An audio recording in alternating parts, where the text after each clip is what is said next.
News Hub, born to fight for right. नमस्कार, news hub में आप सभी का स्वागत है। मैं नुज़रत आज़मी। चलिए नजर डालते हैं आज की खबरों पे। बीड़ सरपंच हत्या मामले में वाल्मीकि कराड़, जिनको 14 दिन की जुडिशियल कस्टडी मिली थी, आज खत्म हो रही है, लेकिन नहीं मिल रही है बेल। देखते हैं क्या है पूरा मामला। संतोष देशमुख मर्डर केस में वाल्मीकि कराड़ को कोर्ट ने 14 दिन की जुडिशियल कस्टडी दे दी है। कराड़ ने पहले ही सरेंडर कर दिया था।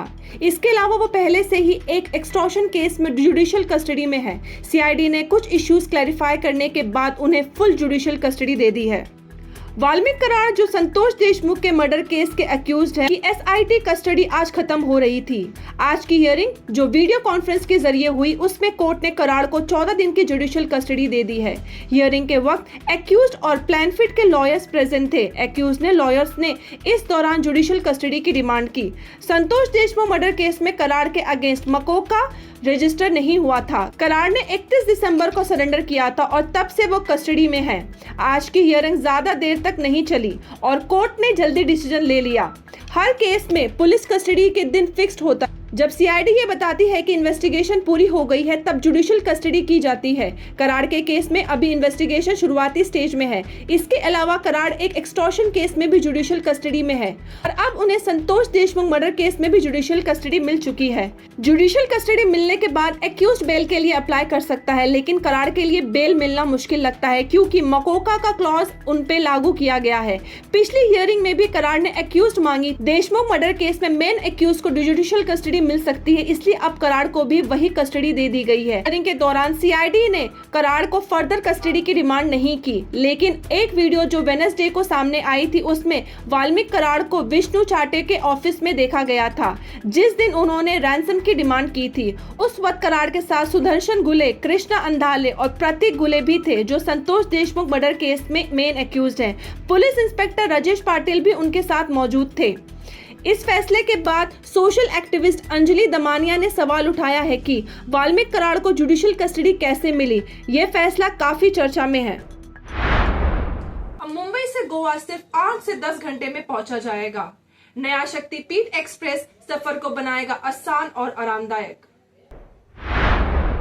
महाराष्ट्र में नागपुर और गोवा को जोड़ने वाला एक नया एक्सप्रेस जल्द ही शुरू होने वाला है, जिसके नाम है नागपुर गोवा शक्तिपीठ एक्सप्रेस। ये एक्सप्रेस वे सिर्फ सफर को तेज और आसान ही नहीं बनाएगा, बल्कि रिलीजियस और इकोनॉमिक डेवलपमेंट के लिए भी एक नई राह खोलेगा।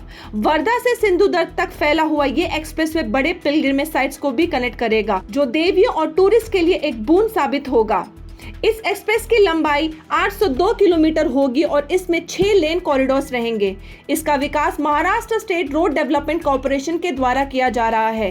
पहले जो नागपुर से गोवा तक का सफर 18 से 20 घंटे का होता था, अब ये एक्सप्रेस उसे 8 से 10 घंटे में कवर करेगा। ये सिर्फ सफर के समय कम नहीं करेगा, बल्कि महाराष्ट्र के टूरिज्म को भी बूस्ट करेगा। मेगा प्रोजेक्ट की एस्टिमेट कॉस्ट 86,000 करोड़ है। ये एक्सप्रेसवे महाराष्ट्र के 12 डिस्ट्रिक्ट से होते हुए गुजरेगा, जिसमें वार्धा, यवतमाल, हिंगोली, नांदेड़, परभनी, सिंधुदुर्ग जैसे डिस्ट्रिक्ट शामिल हैं। एक्सप्रेसवे का स्टार्टिंग पॉइंट होगा पवानर वार्धा डिस्ट्रिक्ट और इसका एंडिंग पॉइंट होगा पात्रादेवी महाराष्ट्र गोवा बॉर्डर। शक्तिपीठ एक्सप्रेस की एक खासियत ये है कि ये बड़े पिलग्रिमेज साइट्स को कनेक्ट करेगा, जो डिवोटीज और टूरिस्ट के लिए काफी सुविधाजनक होगा। इस रूट पर 3 बड़े रिलीजियस प्लेसेस शामिल की गई हैं, जैसे तुलजापुर जो शोलापुर के पास में है, महालक्ष्मी टेम्पल कोल्हापुर, पत्रा देवी जो कोल्हापुर के पास है। ये कनेक्शन रिलीजियस और इकोनॉमिक डेवलपमेंट को काफी आगे बढ़ाने में मदद करेगा। गोवा के एरियाज कनेक्ट होने से इकोनॉमिक और डेवलपमेंट अपॉर्चुनिटीज काफी बढ़ेंगी। नागपुर गोवा शक्तिपीठ एक्सप्रेस भारत के सबसे लंबी हाईवेज में से एक होगा। अपनी 701 किलोमीटर की लंबाई के साथ ये नागपुर मुंबई एक्सप्रेसवे से भी लंबा होगा। ये सिर्फ डिस्टेंस को कनेक्ट नहीं करेगा, बल्कि लाखों लोगों के जीवन की क्वालिटी को भी सुधारेगा। महाराष्ट्र क्रॉप इंश्योरेंस में हुई गड़बड़ी, मंदिरों और बंजर जमीनों को बताया गया खेत, मिनिस्टर का बयान।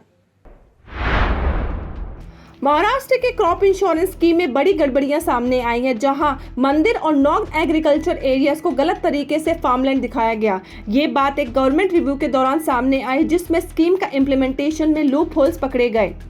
कंसर्न मिनिस्टर ने गड़बड़ियों को एक्सेप्ट करते हुए ये कंफर्म किया कि कोई सरकारी पैसे का नुकसान नहीं हुआ, क्योंकि बोगस अकाउंट्स में अब तक कोई फ्रॉड ट्रांसफर नहीं किया गया है। इसका मतलब ये है कि ये फ्रॉड वक्त पर पकड़ा लिया गया है। क्रॉप इंश्योरेंस स्कीम में एम है कि नेचुरल डिजास्टर से अफेक्टेड फार्मलैंड्स को फाइनेंशियल असिस्टेंस दी जा सके, लेकिन ये इरेगुलरिटीज, मिसमैनेजमेंट और वेरिफिकेशन प्रोसेस की कमी को हाईलाइट करती है, जो जेन्युइन फार्मर्स के लिए प्रॉब्लमैटिक हो सकती है। सरकार ने इस मामले में इन डेप्थ इन्वेस्टिगेशन का ऑर्डर दिया है, जहां गलती करने वालों के खिलाफ कार्रवाई होगी। साथ ही ये इंश्योरेंस किया जा रहा है कि फ्यूचर में ऐसे इश्यूज दोबारा ना हो। वेरिफिकेशन प्रोसेस को और टाइट बनाने की तैयारी हो रही है। हालांकि कोई बोगस क्लेम के अंडर फंड रिलीज नहीं हुआ है, लेकिन इस इंसिडेंट ने स्कीम की एफिशिएंसी और जेन्युइन फार्मर्स तक बेनिफिट्स पहुंचने पर सवाल खड़ा कर दिया है। में हुआ एक्शन, 8 फॉरेन नेशनल्स के खिलाफ जारी किया गया ब्लू कॉर्नर नोटिस। इंटरपोल ने टॉरस ज्वेलरी फ्रॉड के केस में 8 फॉरेन नेशनल्स के खिलाफ ब्लू कॉर्नर नोटिस जारी किया है। अथॉरिटीज का कहना है कि 1000 करोड़ से ज्यादा की रकम 1 लाख से ज्यादा इन्वेस्टर से चालाकियों के जरिए लूट ली गई थी। ये फ्रॉड टॉरस ज्वेलरी स्टोर्स के थ्रू किया गया था, जहां लोगों को हर हफ्ते 6% तक के रिटर्न्स देने का वादा किया गया था। ब्लू कॉर्नर नोटिस 7 यूक्रेनियन और 1 टर्किश नेशनल के खिलाफ किया गया है, जिन्होंने इस स्कैम के एग्जीक्यूट थे। कंपनी ने मुंबई में 6 स्टोर्स चलाए थे और क्रिसमस सीजन के दौरान 11% तक रिटर्न्स का प्रॉमिस किया था। सीबीआई की मदद से ये नोटिस जारी की गई है और आगे चलते रेड कॉर्नर नोटिस भी जारी की जाएगी। सैफ अली खान के परिवार की 15,000 करोड़ की संपत्ति पर करेगी कब्जा। मध्य प्रदेश हाई कोर्ट ने सैफ अली खान को पतौदी फैमिली की हिस्टोरिकल प्रॉपर्टीज को एनिमी प्रॉपर्टी के रूप में डिक्लेयर करने के बाद सेंट्रल गवर्नमेंट के खिलाफ अपील करने को कहा है। इन प्रॉपर्टीज की एस्टिमेटेड वैल्यू 15,000 करोड़ है और ये इंक्लूड करती है फ्लैगस्टाफ हाउस, नूर उस सबा पैलेस, दार उस सलाम, bungalow of Habibi, Ahmedabad palace और कोहे फिजा प्रॉपर्टी में प्रॉपर्टी के तहत वो प्रॉपर्टीज जो पार्टीशन के बाद पाकिस्तान चले गए लोगों के नाम पर थी, उन्हें इंडियन गवर्नमेंट अपने कब्जे में ले सकती है। सैफ अली खान को अब ट्राइब्यूनल से अपील करना होगा। सालों से बंद भांडुप मॉल के वाटर लॉगिंग बेसमेंट में 40 साल की औरत की मौत हुई। भांडुप के ड्रीम्स मॉल के वाटर लॉक बेसमेंट में 40 साल की औरत की मौत हो गई। पुलिस ने इसे एक्सीडेंटल डेथ रिपोर्ट की है और कहा जा रहा है कि औरत ने डूबकर अपनी जान दी है, लेकिन पुलिस अभी भी उसकी मौत की तलाशी कर रही है। मरीज की पहचान मनीषा गायकवाड़ भीसे के रूप में हुई है। पुलिस को मंगलवार सुबह मॉल के बेसमेंट में एक लदी हुई लाश मिलने की सूचना मिली थी। उसके बाद उसे मुलुंड जनरल हॉस्पिटल ले जाया गया, जहां उसे मृत घोषित किया गया। पुलिस अभी पोस्टमार्टम रिपोर्ट का इंतजार कर रही है ताकि मौत का असली कारण पता चल सके। ये मॉल कई सालों से बंद है और कहा जा रहा है कि ये जगह विग्रेंट्स और एंटी सोशल एलिमेंट्स का अड्डा बन गई थी। 2021 में इस मॉल में एक आग लगी थी जिसमें 9 मरीज मर गए थे। उस टाइम भी पुलिस ने मॉल को प्रमोटर्स राकेश वाधवान पर उसके बेटे सारंग के खिलाफ केस दर्ज किया था। महाराष्ट्र के गढ़चिरौली में जेएसडब्ल्यू ने 3 लाख करोड़ की इन्वेस्टमेंट साइन की। जेएसडब्ल्यू ग्रुप ने महाराष्ट्र गवर्नमेंट के साथ 3 लाख करोड़ की इन्वेस्टमेंट के लिए मेमोरेंडम ऑफ अंडरस्टैंडिंग साइन किया है। ये इन्वेस्टमेंट गढ़चिरौली डिस्ट्रिक्ट में किया जाएगा, जो नक्सल इंसर्जेंसी से प्रभावित है। एमओयू के वर्ल्ड इकोनॉमिक फोरम के एनुअल मीटिंग के दौरान दावोस में किया गया था। ये एमओयू 20 एग्रीमेंट्स में से सबसे बड़ा है। चीफ मिनिस्टर देवेंद्र फडणवीस ने कहा कि ये इन्वेस्टमेंट महाराष्ट्र की इंडस्ट्रियल ग्रोथ और सस्टेनेबल डेवलपमेंट को बूस्ट करेगा। एमओयू में steel, renewable energy, infrastructure, cement और लिथियम आयन बैटरीज जैसे क्रिटिकल सेक्टर्स शामिल हैं।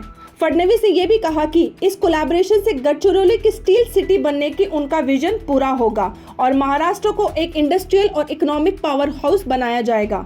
महाराष्ट्र गवर्नमेंट कंपनीज को इंसेंटिव्स, क्लियरेंस और रिक्वायर्ड इंफ्रास्ट्रक्चर जैसे लैंड, वाटर और पावर प्रोवाइड करेगी। डोनाल्ड ट्रंप का बड़ा फैसला, बर्थराइट सिटीजनशिप को खत्म करने का दिया ऑर्डर। इंडियन नेशनल्स पर पड़ सकता है इसका प्रभाव। यूएस प्रेसिडेंट डोनाल्ड ट्रंप ने अपने नए एग्जीक्यूटिव ऑर्डर में बर्थ राइट सिटीजनशिप को खत्म कर दिया है। इसका मतलब है कि अब उन लोगों के बच्चे जो यूएस में इलीगल तरीके से आए हैं उनको बर्थ राइट सिटीजनशिप नहीं मिलेगी। ये डिसीजन इंडियन नेशनल्स के लिए काफी इंपॉर्टेंट है, क्योंकि कई इंडियन फैमिलीज जो यूएस में अनडॉक्यूमेंटेड है उनके बच्चे जो पहले ऑटोमेटिक यूएस सिटीजनशिप लेते थे अब उनका फायदा नहीं उठा पाएंगे। ये एग्जीक्यूटिव ऑर्डर यूएस के 4th अमेंडमेंट से क्लैश कर रहा है, जो सभी लोगों को यूएस में बॉर्न होते हैं उनको सिटीजनशिप देता है। इस डिसीजन का फ्यूचर क्या होगा ये अब कोर्ट का फैसले पर डिपेंड करेगा। इंडियन गवर्नमेंट भी इस सिचुएशन को रिस्पांस दे रही है और 18,000 से ज्यादा अनडॉक्यूमेंटेड इंडियंस को रिपेरिएट करने की प्लानिंग कर रही है। इनका गोल है कि यूएस के टफ इमिग्रेशन पॉलिसीज को हैंडल करना, खासकर H-1B वीजा होल्डर्स के लिए जो काफी इंडियन प्रोफेशनल्स को इफेक्ट करता है। इस डिसीजन का इंडियन कम्युनिटी पर क्या इफेक्ट होगा और कितने लोग इससे डायरेक्टली इम्पैक्ट हो सकते हैं ये देखना जरूरी होगा। वेस्टर्न रेलवेज पर होगा मेजर ब्लॉक 24 से 26 जनवरी तक 441 ट्रेन हो सकती हैं प्रभावित। वेस्टर्न रेलवेज ने माहिम और बांद्रा स्टेशन के बीच मेंटेनेंस वर्क का अनाउंसमेंट किया है, जिसका असर 451 ट्रेन पर पड़ेगा, जिनमें वंदे भारत, राजधानी एक्सप्रेस और सुबर्बन सर्विसेज भी शामिल हैं। ब्रिज नंबर 20 के साउथ अबेटमेंट की रीबिल्डिंग का है। इसका इम्पैक्ट 24 से 25 जनवरी और 25 से 26 जनवरी को होगा। दुरंतो एक्सप्रेस हापा मुंबई इंडोर कैंसिल होंगी। शॉर्ट टर्मिनेशन ट्रेन्स में भुसावल, दादर स्पेशल और गुजरात मेल स्पेसिफिकेशन स्टेशंस पे टर्मिनेट शॉर्ट ओरिजिनेट हो जाएंगी, जिसमें अल्टरनेटिव अरेंजमेंट्स भी है, जैसे चर्चगेट और दादर के बीच लोकल ट्रेन फास्ट लाइन पे चली जाएंगी, जिसमें महालक्ष्मी और लोअर पनवेल स्टेशन को बाईपास किया जाएगा।